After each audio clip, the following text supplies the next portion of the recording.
They are stressed. Divine masculine, you are stressed. You're overthinking this. There's so much thinking going on. I mean, look at this guy's head.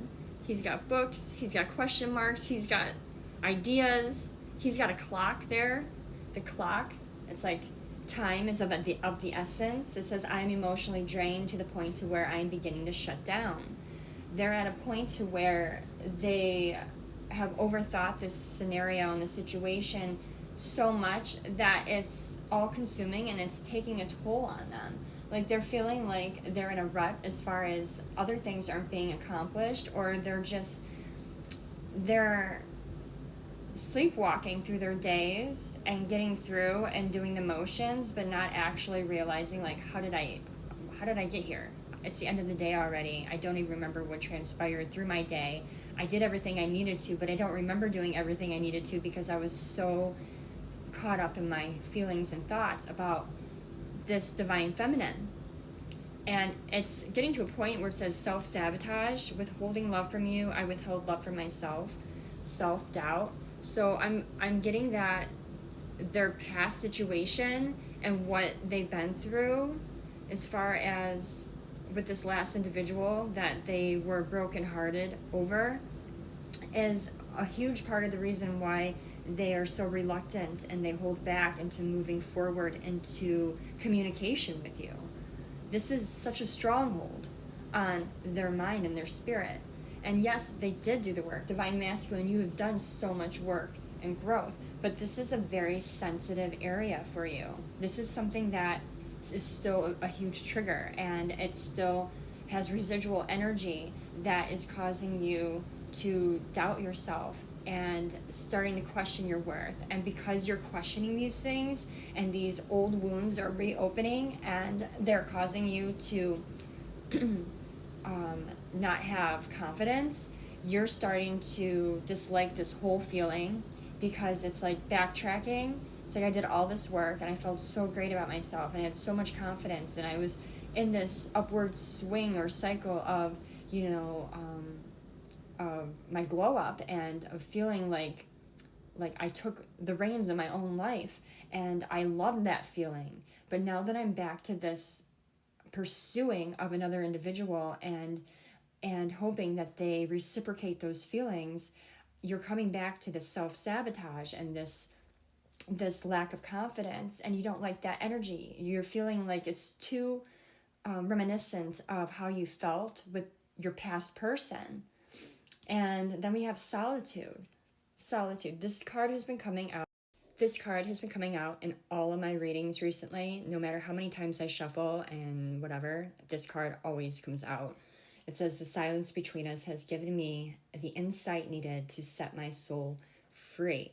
So there's been much solitude. There's been no communication. There's been the opposite of communication and contact. It has been like two souls living in two separate universes, and he knows that he needs to make some kind of attempt or reach out, because at the end of the day, he just knows that if he doesn't make some kind of sign of contact or at least communicates his feelings, then all this for what?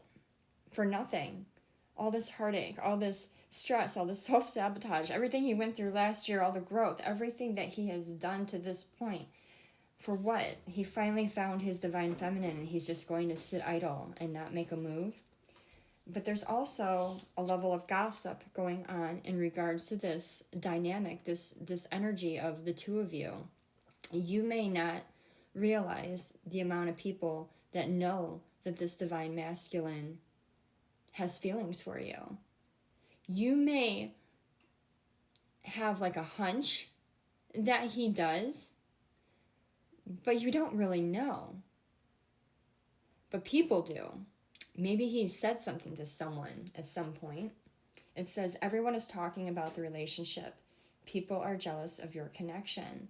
They're jealous of a connection that hasn't even connected yet, because they know, and it's going to come up in the next video, they know that when the two of you get together, it's going to shift things. You two as a couple is intimidating because you're both highly evolved, highly enlightened, high vibing, completely aligned individuals that make a powerhouse couple, to be honest. Then we have love triangle and emotional. Love triangle, emotional. We have love triangle and emotional. And before I continue, I just want to say I did take a check on my timing, and I do have a feeling that this first section of the reading is going to be broken up into 2 videos because I don't want to rush through these last 2 cards just to get it all to fit into one. So we're going to do 2 and then the final one with the advice and guidance from Divine. But we have love triangle. There's another energy interfering in your connection. There's competition. And emotional, going through an array of emotions, unstable. So for some of you, I'm feeling like this love triangle, for some of you, I'm feeling that it's this past energy that we talked about at the beginning of the reading, where they gave him their heart and the very next day they took it away. I feel like that person might be intervening in this connection because they're still hurt over the separation and they don't want to see this person move into a place of happiness with someone else. They think that they still have a chance to, win them back. And that kind of reminds me of a reading I did a few days ago in regards to closure and people coming around for closure. And sometimes, if you're aligned, there may be no need for closure. And if you're not, and sometimes this person may grow, and years down the road and chapters later, they may come back and you guys are completely aligned and it'll work out. But for the time being, this person might be interfering with this connection out of jealousy or sadness or spite or desperation because they truly just wanted one more chance with this person. And it's really made it hard for your divine masculine. He's struggling through this because he's also being torn. This is the person that, they know that if they're in their energy just for a moment, they might fall fool again to it. They don't want to fall fool to this because they hurt so much the last time around. And they're torn. Do I go with the new divine feminine, the one that I know is aligned with me, or do I let myself fall fool again and give this person one more chance to show me that it's going to be better with the chance that it's not, and then we just go through this again and I waste another year of my life just feeling drained and depressed and used and abused and belittled and all that stuff that goes with it. There's a lot of trauma here with this past person.